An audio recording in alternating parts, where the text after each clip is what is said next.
안녕하십니까? 정성산 TV입니다. 북한에서 한국 드라마와 영화가 인기라는 이야기 한 번쯤 들어보셨을 텐데요. 최근 국경 지역을 중심으로 한국 영화 파묘가 인기가 대단하다고 합니다.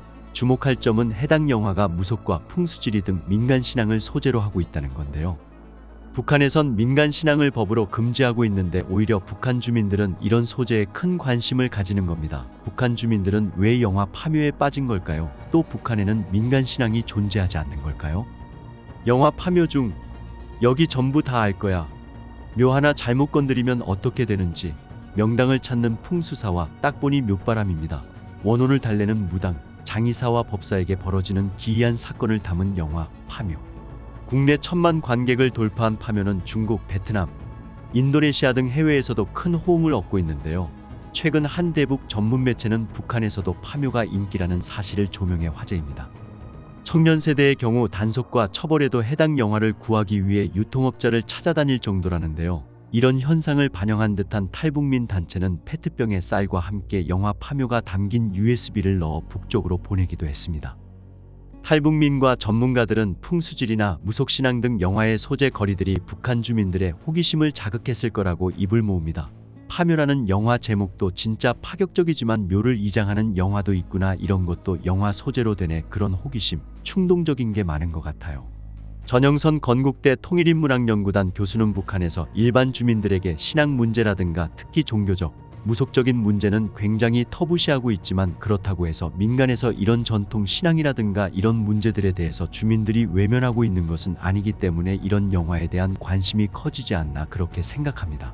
북한은 민간 신앙을 미신행위로 여기고 마약, 성매매, 도박, 밀수와 함께 5대 범죄로 규정하고 있습니다. 형법상에도 위반 시 최고 7년의 노동교화형에 처하도록 명시되어 있는데요. 나아가 대중예술을 통해서도 주민 사상을 단속했습니다. 어머니 어디 갔어? 글쎄 그 지주 여편네 말을 듣더니 꼭점을 한번 쳐보겠다고 참나. 무당 점쟁이라면 오금을 못 써. 북한의 대표 혁명연극 성황당은 종교와 미신에서 주민을 해방시킨다는 내용을 담고 있습니다. 김혜순 배우는 김정일 장군님께서는 이 장면에 잡귀신들의 말싸움을 많이 줌으로써 종교의 허위성과 반동성을 집중적으로 표현해야 한다고 현명하게 가르쳐 주셨습니다. 그러나 현실은 다릅니다. 많은 북한 주민들이 처벌받을 수 있다는 걸 알면서도 무속인을 찾아가 점을 치고 풍수사에게 묘자리를 점지받습니다. 음력 설 쇠고 그달에는 정말 용하다는 집은 물밀듯이 찾아가요. 제가 살던 해산시 마산동 그 근처에 9살 난 총각 아이가 있었는데 9살짜리가 보다 보니까 정말 유명했고요. 그리고 장애인인데 눈을 보지 못한 어르신 한 분 있었어요. 그 어르신 정말 유명했고요. 조상님을 잘 모셔야 자녀들이 잘 된다고 해서 풍수지리 보는 분들이 일반적으로 점치는 분들보다 더 시세가 높아요. 심지어 후손들의 운수 대통을 기원하며 파묘, 즉 이장을 행하는 일도 빈번하다는데요. 북한에 이런 게 있거든요. 효자는 부모님이 사망해서 햇빛을 3번 보이게 하는 게 정말 진정한 효자라 하거든요. 그러니까 묻고 3번 이장하라 그 소리예요. 엄연히 처벌 규정이 있는데도 민간 신앙이 성행하는 이유는 워낙 비밀스럽게 이루어지는 데다 고위 간부들도 예외는 아니기 때문입니다. 법관들도 유명하단 집은 자기들이 찾아가니까요. 찾아가서 올해 무슨 사업하는데 무슨 일 없겠는가, 내 가족이 괜찮겠는가, 어떻게 하면 승진하겠는가, 그런 거 두루 많이 물어봐요. 서로 어울려 살다 보니까 처벌할 수가 없어요. 또 북한 당국이 금지하는 미신행위의 기준도 모호한 면이 있습니다. 공식적으로 북한에서 풍수는 미신이지만 주민 사상을 단속하는 북한 매체조차 명당이라는 풍수지리 용어를 자주 사용합니다. 조선중앙TV에서는 경애하는 총비서 동지께서 대동강 기슭의 명당 자리에 식당의 위치도 잡아주시고 명당을 주제로 한 공연이 특집 무대에 오르기도 합니다. 제목부터가 참 마음에 들지 않습니까? 그럼 도견을 보시겠습니다. 명당 자리, 산 좋고 물 맑은 삼천리금 수강산이라 내 나라엔 명당 자리도 많습니다. 수도 평양시를 잠깐 둘러만 봐도 그 자리 몽땅 명당을 자랑하고 있습니다. 예전 같으면 등장 자체가 불가능했던 귀신 역할도 최신 스릴러 영화에 투입되기도 합니다. 왜? 내가 살아난 게 안 믿어져. 니들 세상 그냥 두고 죽을 수가 없어서 송장이 관 속에서 뛰쳐 일어났다. 전영선 건국대 통일인문학연구단 교수는 홀령이라든가 영혼이라든가 이런 주제는 북한은 표현할 수 없는 주제였지만 영화 하루낮 하루밤 같은 경우에도 굉장히 괴기스러운 장면이 나오기도 하고 엽기적인 장면이 나오기도 하고요. 예전에 사회주의 리얼리즘이 지향했던 것보단 약간 흥미적인 요소들이 들어오는 경향도 있고요. 그런데 북한의 민간 신앙은 국가 경제 사정과 가장 밀접한 관련이 있어 보입니다. 1990년대 중반 극심한 경제난이 시작되면서 무속인을 찾는 주민 수도 크게 늘어났다고 합니다. 우리가 뭘 해야 괜찮게 살 수 있을까? 옆집도 앞집도 다 굶어 죽어가는데 우리는 어떻게 하면 굶어 죽지 않고 살 수 있을까? 거기에 대한 몸부림이 점치는 거의 시작점이라고 저는 생각하거든요. 방토하면 잘 된다. 그러면 오래 무사하다니까 그럼 우리도 한번 해봐야겠다 그렇게 하면서 의존하고 매달린 것 같아요. 무속인을 찾는 이유도 시대별로 달라지고 있다는데요. 최근엔 탈북 시기와 성공 여부를 점치는 경우가 많다고 합니다. 지난해 10월 목선을 타고 동해로 귀순한 탈북민 역시 점을 본 후 탈북을 결심했다고 이야기합니다. 신기 있는 사람이 가면 될 것 같아. 왜? 무사히 도착하고 성공이라는 말이 나와 그러더라고요. 그래서 언제? 하고 물으니 23일 무사히 도착 이런 말과 숫자가 나오더란 말이에요. 걔가 그렇게 말할 때는 그건 되는 일이라고요. 오랜 대북 제재와 코로나19로 더 팍팍해진 살림살이 그럴수록 북한 주민들은 민간 신앙에 의지하는 것으로 보이는데요. 이에 대해 북한 당국은 공개 재판과 공개 처형으로 공포 분위기를 조성하며 사회 분위기를 다잡고 있습니다.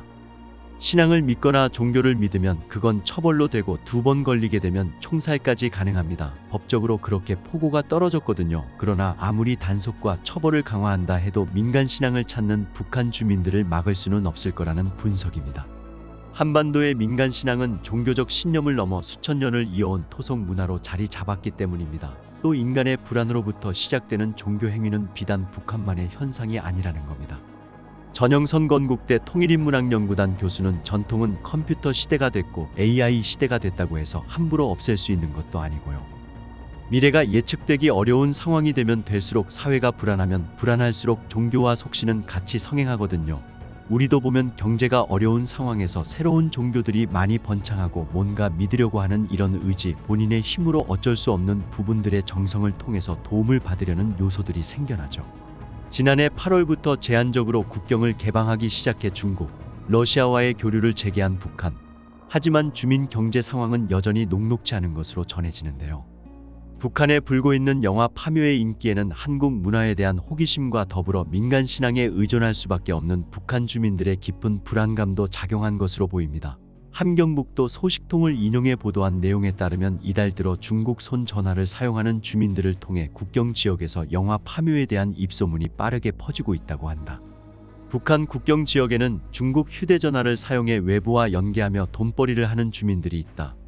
이들은 이 과정에 자연스럽게 북한 밖에서 일어나고 있는 큰 사건이나 뉴스, 정보들을 비교적 빠르게 접하기도 하고 나아가 북한 내의 외부 문물을 전파하는 매개체 역할도 하고 있다.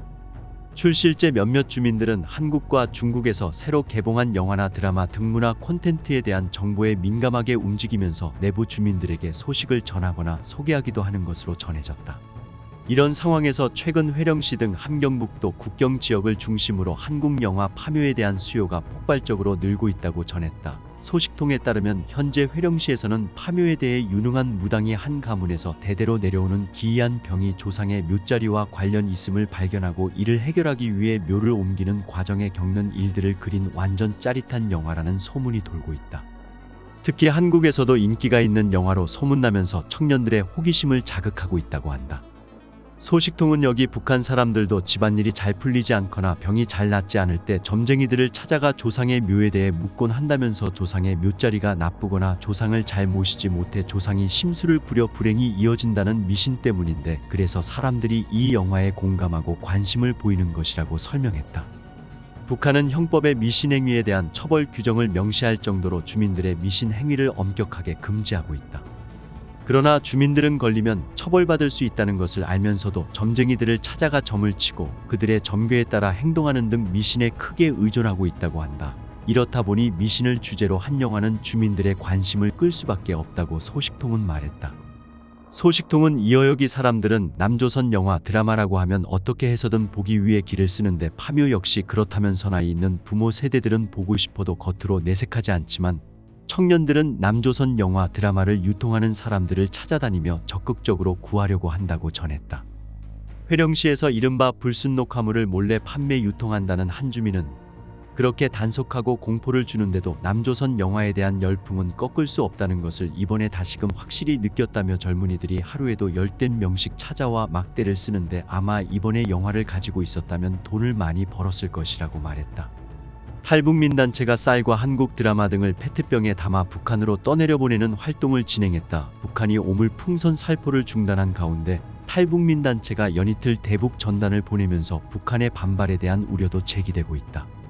탈북민단체인 사단법인 큰샘 박정호 대표는 인천 강화도에서 오전 11시 30분께 쌀 500kg를 페트병에 담아 북한으로 보냈다고 밝혔다.